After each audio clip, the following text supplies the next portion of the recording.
What if I told you that everything you have come to accept as reality is a lie? That's certainly true when it comes to banking. Watch to the end of this video to see exactly how you're being taken financial advantage of and what you can do to fix it.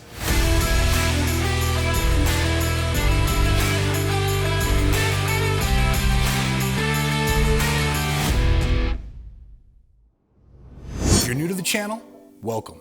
If you've been here before, you know that I like to freely share the secrets of wealth building that I've discovered over the last 10 years of building my real estate empire. And you know that I constantly harp on education and gaining knowledge as one of the paramount tenets of success. On this channel, we like to take deep dives into the strategies that the wealthy use to build and maintain their wealth.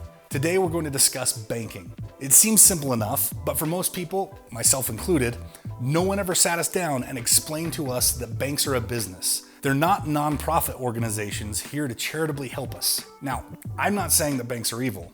I'm saying that banks are capitalistic organizations with the primary goal of making money off their customers, which is you.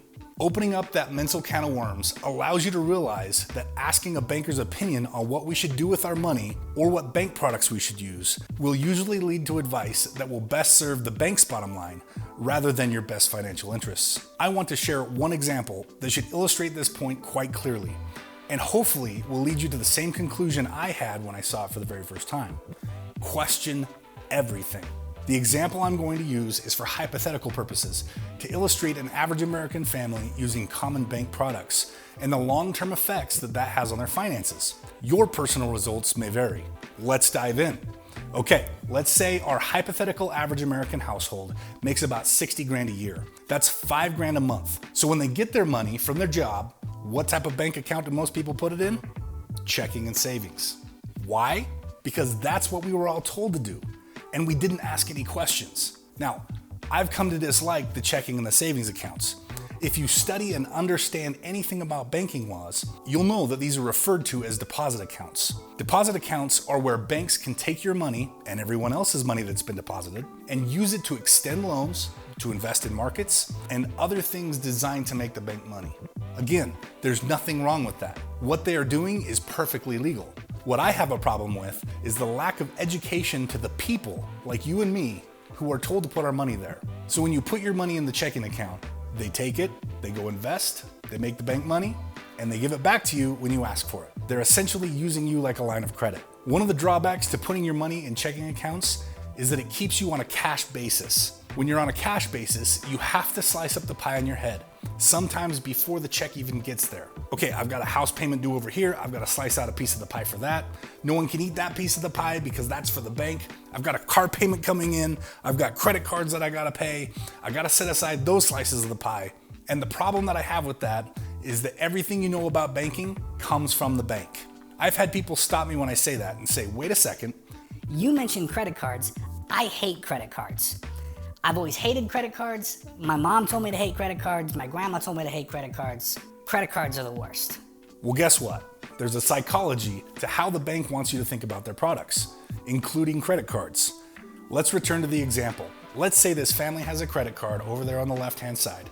And let's say that this credit card has a $15,000 limit, and it's the day before the Super Bowl. So mom and dad go down to the electronics superstore and pick out the 80-inch TV with the big sound system and the popcorn maker and the microwave, and they take all that stuff to the front, and the total comes to $12,000 even. So they swipe their card, and now there's a $12,000 balance on the $15,000 card. They go home, they set it up, they watch the game, and then the next day, they pay off the card completely. How much money does the bank make when they behave like that? Pretty much nothing. They had a balance on the card for 2 days. The interest that the bank will collect will be pennies. Is this how they want you to behave with a credit card? Absolutely not. So with one hand, they say, don't use credit cards. They're scary, they'll hurt you. And with the other hand, they send you offers in the mail saying, hey, if you sign up for this card, you'll get 0% interest for a year. And some of us sign up, while others say, nah, mom told me no, I'm just gonna rip it up and throw it away, right? But then they send you another one. It's the vacation rewards offer. Anybody like to travel? Yeah, me too. That's tempting. So some people cave. If I use this card every day for 30 years, I might be able to save up enough points to go to Hawaii one way. So I'm gonna sign up for this card. So they get some of us, but the rest of us are like, nah, I hate credit cards, I'm not gonna sign up for it. Federal Reserve Bank of Atlanta data, released in May of 2021, found that in 2020, 79% of consumers had at least one credit card. I'm guilty, I have several. They get us with that amazing marketing. They send you the one that they knew would get you, the cute kitty card. And now you're like, holy crap, the cute kitty card. How'd they know that I love cute little kitties so much? I'm signing up for this thing. And so you fill out the application, you send it in, you check the mailbox every day for 10 days, and finally it arrives. You rip it out of the envelope, you pull the card out in excitement, you see the magnetic stripe across the back, and you think, I signed up for a credit card. Well, what the spouse doesn't know won't hurt them, right? So you put that card in the safe, and out of sight, out of mind. Just forget about it, right? Life goes on, life happens as it does. And I think we've all been to a point at some point in our lives where there's more month left than money. You know, when you got a week left before that paycheck is coming and the checking account is at zero, and the fear sets in and you get the cold sweats and the tingles down the spine, and you're thinking, what am I gonna do? I've got mouths to feed, I've got bills to pay. The creditors are already calling asking for money. I'll just move to Canada. They'll never find me there, right? Or I could sell one of my kidneys. I mean, that would get us by for at least a week. Wait a second, we got that cute kitty card in the safe. Good thing I signed up for the cute kitty card because now we're desperate. So you pull the cute kitty card out of the safe and you swipe a little for gas because you're desperate. You swipe for a few groceries because you're desperate. The spouse isn't looking, so you swipe for the big screen TV because you're desperate. And before you know it, you've got $12,000 racked up on the cute kitty card because you were desperate. And when you're desperate, can you afford to pay it off? Nope. You stretch that sucker out as far as it'll go, and you make the minimum payment every month for 7 years. There's a certain way that banks want you to think about their products. Get it? So that's why they tell you to pay the minimums on everything and then budget for your lifestyle. And with what's left over, we'll put that into taxes, retirement, and of course, we have to put a little bit of money into savings, right? That's what we've always been taught. What happens if there's an emergency or a rainy day? Well, I don't like savings accounts for the reasons I mentioned, but also it's just a little pile of money that's just sitting there. And the strategy is, I'm gonna hide behind this pile of money, and if something scary happens, maybe I could just throw a little bit of money at it and see if it goes away. When in reality, most days are not rainy days. So when it's not a rainy day, it's just a pile of money sitting there doing nothing. Robert Kiyosaki said that money in motion is an asset and money at rest is a liability. I also don't like the savings account strategy because of what it does to our cash flow. It contributes to making you paycheck to paycheck, and it doesn't matter what level you're at. You could be making $60,000 a year or $600,000 a year. If this is your strategy of how you do things, you're just broke at a higher level because your cash flow is zero. Now, I'm looking at a lot of models. I'm looking at rent models. I'm looking at flip models. I'm looking at Victoria's Secret. In any financial model, cash flow is king. Let me be clear. To the wealthy, cash flow is king. If cash flow is low, zero, or negative, the model needs to be fixed. Let's move on to interest for a moment. You'll see that in our hypothetical family's finances, we got a couple of interest rates on the screen here. Some are at 6% over on the loan side. We've got a 21% on the line of credit with the credit card. If the bank came to you and gave you a choice between paying 6% interest on borrowed money versus 21% interest on borrowed money, which would you pick? Did you say 6%? I think most people would, based on the training that we all received from public education and from our parents. This is, in part, how the banks get you to use their products the way they want you to use them. It's actually a trick question. Let me use another example to make my point here. If I told you that 32 degrees was the freezing point of fresh water at sea level, is that a true statement? Think about your answer. Lock it into your brain. What did you say? If you said no, you were correct, because I was using the Celsius system. Oh wait, can I change my answer? You see, I left something very important off. I didn't tell you the scale or the system of measurement that I was using ahead of time. Now, 32 degrees Fahrenheit and 0 degrees Celsius is the freezing point of fresh water at sea level. That is a true statement. But what happens if I do this? Which one's hotter? Wait, did you say the 1 is hotter than the 32? How can the 1 be hotter than the 32? It's a lower number. It's a different scale. It's a different system. Guess what? That's exactly what the bank is doing to us. Here's what I mean. Anything called a loan, by definition, is amortized interest and one-directional in nature. And once you pay it, you can't take it back out. Now, anything called a line of credit, by definition, is daily simple interest and revolving. Now, what does revolving mean? Well, a credit card is an example of a line of credit.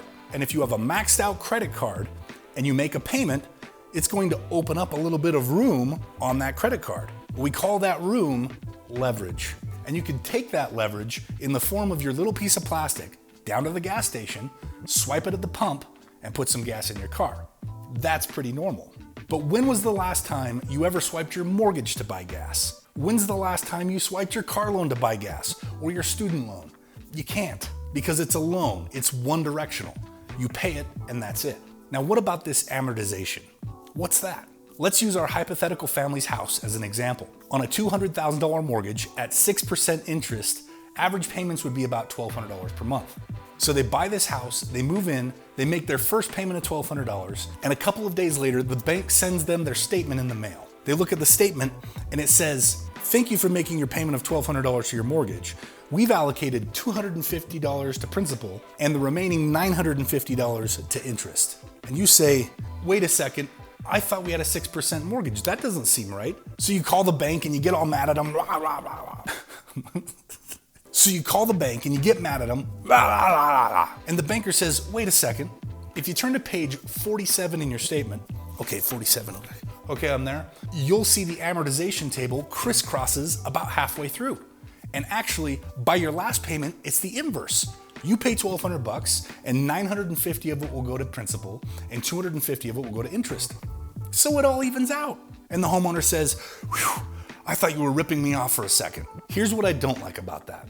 How many people do you know actually make it to the last payment on a single mortgage? Most people don't. In fact, the average American refinances every 7 years or gets into a new loan that puts you back to the beginning of the amortization schedule, which means they're paying mostly interest their entire lives, which the bank, of course, loves. And you know what? If you get to about 5 to 7 years without refinancing, they'll start calling you. Any of you get those calls from the bank? "Hey, if you refinance, we can lower your payment. If you refinance, we can lower your interest rate. If you refinance, you can pull some money out. Please refinance, please, please, please, please." Because they want you to keep paying mostly interest. Let's take a look at a 48-month snapshot on our hypothetical family's mortgage.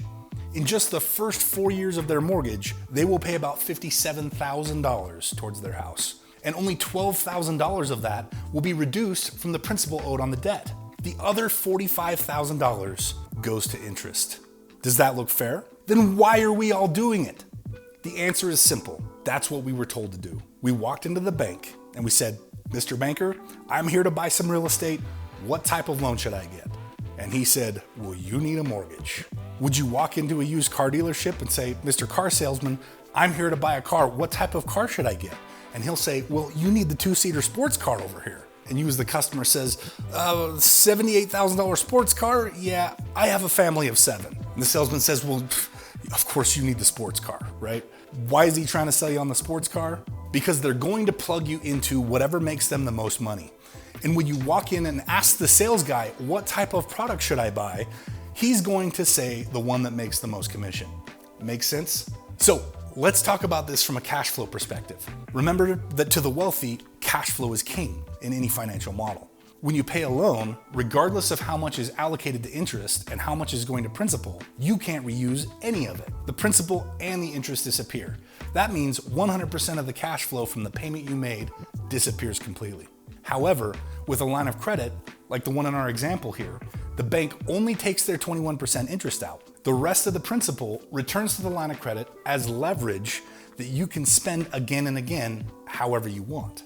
So allow me to rephrase a question I asked you before. When I asked you if you'd choose to pay 6% or 21% interest, would you rather pay the bank in a way where 100% of your cash flow disappears or only 21%? See, when your frame of reference changes, your knowledge increases. And when your knowledge increases, your behavior changes.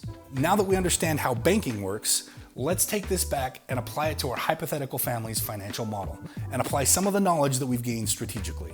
2 rules that I want you to remember. The first rule of speed banking is lines of credit are better than loans for all the reasons I just described. The second rule is the employee mindset individual uses cash as currency. They get paid, they keep it in a cash basis account, like a checking account, and they use that cash to pay bills and buy stuff. The wealthy don't do it that way. When the wealthy mindset individual gets cash, they throw it all at debt. Imagine how fast you would pay off your mortgage if you took your whole paycheck and threw it at your mortgage. The problem is, because your mortgage is a loan, you don't have any money left over to buy gas or groceries or pay your cell phone bill. But when they obey rule number 1 and keep their debt in lines of credit, they can take their whole paycheck and throw it all at the line of credit, lowering the debt balance, thereby paying less in interest and opening up leverage to use to pay bills and buy stuff. Now that may sound overly simplistic, but let's see what happens when we apply it. So when our little family gets paid, they bypass the checking account completely. They throw it all at the line of credit. A couple of really cool things started to happen.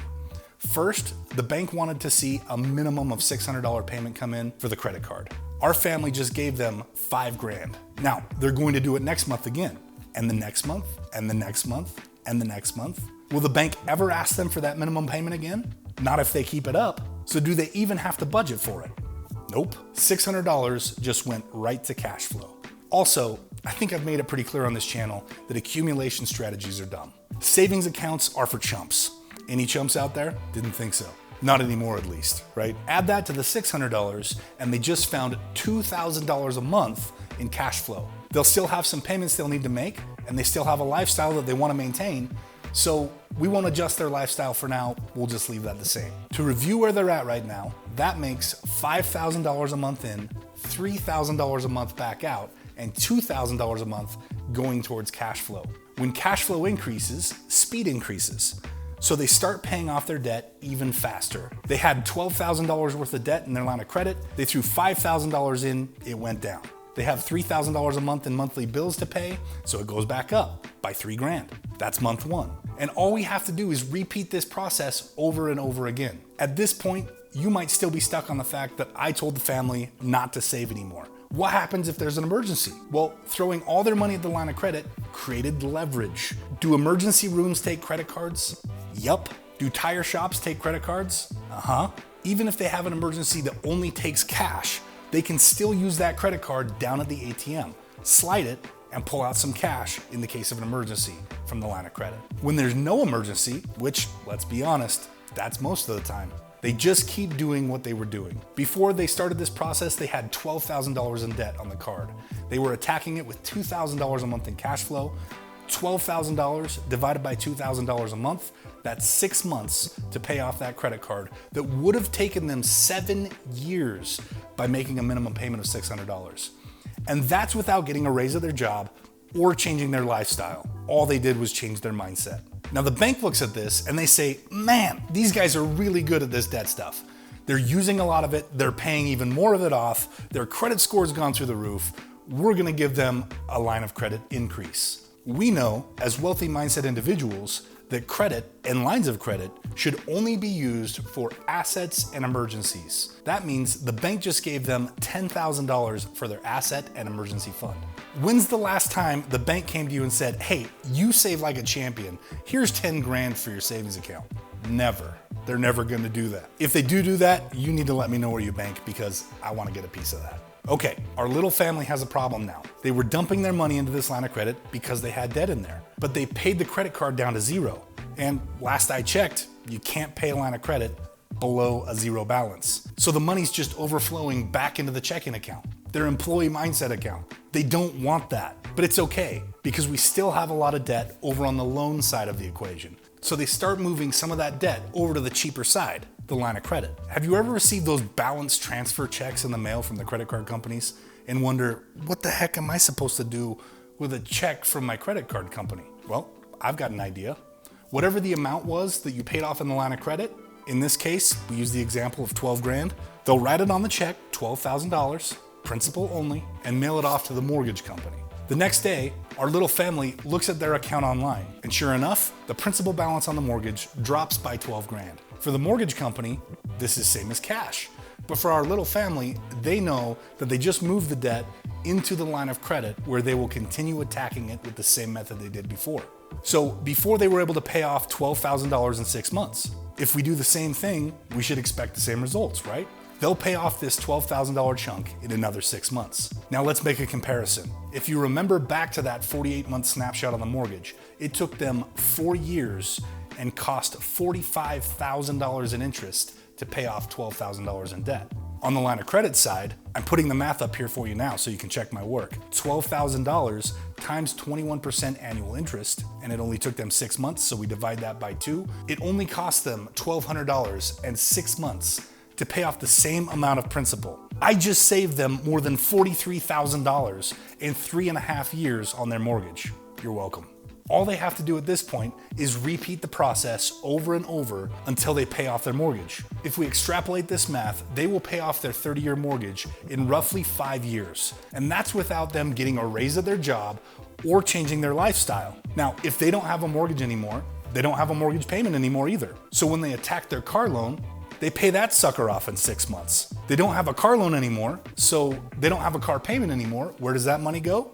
Cash flow. 6 months to pay off the car, 6 months to pay off the credit card, and 5 years to pay off the mortgage. In 6 years, this family is completely out of debt, and they never had to get a raise at their job or change their lifestyle. Any of you feeling lied to by the banks at this point? I mean, why didn't they tell us this? They don't tell us because they want our money. As a debt paydown strategy by itself, this speed banking strategy is pretty valuable. I hope you feel like you've gotten some good value by watching this video to this point. If you're satisfied, you can stop the video here, educate yourself a little more around this strategy, and go out and change your future. However, I know a lot of you come here to learn about real estate investing strategies. So if you're interested, I'm going to spend the rest of this video talking about how to take this strategy to the next level. Okay, in this example, our little family paid off a $200,000 house, and now they've got a debt-free piece of real estate. One of the reasons I love real estate so much is because it's leverageable. So they are going to take their $200,000 house down to the bank and say, Mr. Banker, I was here 6 years ago. You told me to get a mortgage. You were totally wrong. In fact, don't ever tell anybody to get a mortgage ever again. That's a terrible idea. I'm here today to get a HELOC. Now, for those of you who don't know, HELOC is an acronym for Home Equity Line of Credit. It's a line of credit that's being secured by the equity in your home. Being a line of credit, by definition, it's revolving and it uses daily simple interest instead of amortized interest. It's a perfect tool for the speed banking strategy. Remember, the rules of speed banking say that we can use lines of credit for assets or emergencies. No emergencies right now, so what is our little hypothetical family gonna go do? Buy some assets. There's a cute love story about when the mama house meets the daddy HELOC and they fall in love, and if the mama house has enough equity, they create a bunch of little baby houses. I love it when the mama house creates baby houses because I can rent the baby houses out and make cash flow. So our little family gets a HELOC with a $200,000 limit, and they split it up into little $20,000 chunks. And they go out and they make down payments on 10 rental properties, be it seller financed or traditional mortgages. If each rental in this example gets $400 a month in cash flow, and they pick up 10 of them, that's $4,000 added to the cash flow every month. Add that to the cash flow that we got from paying off all of our debt, and that puts them at $7,800 a month in cash flow. As they continue to do speed banking and pay off the HELOC, they're able to pay it down to zero in 2 years. So now we're into this story 8 years with this little family. 6 years to pay off their debt, and 2 more years to pay off the down payments on their rental properties from the HELOC.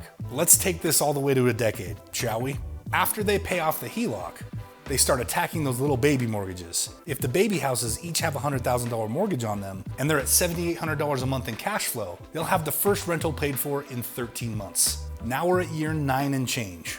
Add that mortgage payment to the cash flow and the second baby house will be paid for in 11 months. They're at exactly a decade, paid off all of their debt, acquired 10 rental properties, and paid 2 of them off without ever getting a raise at their job or changing their lifestyle. This is an incredible strategy that I have watched change people's lives, but I'm not your attorney or your accountant or your financial advisor, so I'm not qualified to give you direct advice that will be applicable in your exact situation. These are just some of the things that I've picked up along the way and have found success with. As always, there are risks in these strategies, so make sure that you're educated before you go out and try them on your own. A great place to start is our live weekly education webinar. Get access to our nationwide community of real estate investors. We meet on Zoom every Wednesday at 7 p.m. Mountain Time for exclusive trainings, real deal walkthroughs, question and answers, guest speakers, and all around real estate investor shenanigans. Beginners, experts, and everyone in between is invited. Links in the description below. There's no better place to start getting your investor legs. And best of all, we made it free, just for you. Can't wait to talk with you live. You should also check out our podcast, available on any of your favorite podcast streaming services. I'm curious what you thought of this episode of Flippin' Education. If you have any thoughts you'd like to share, or if you would have done things differently, please comment in the comment section below. I'd love to hear from you. If you like this video, please smash that thumbs up button. It's an easy and free way to help support the channel. Also, be sure to subscribe and ring that bell, as we'll be bringing you more amazing content very soon. See you on the flip side.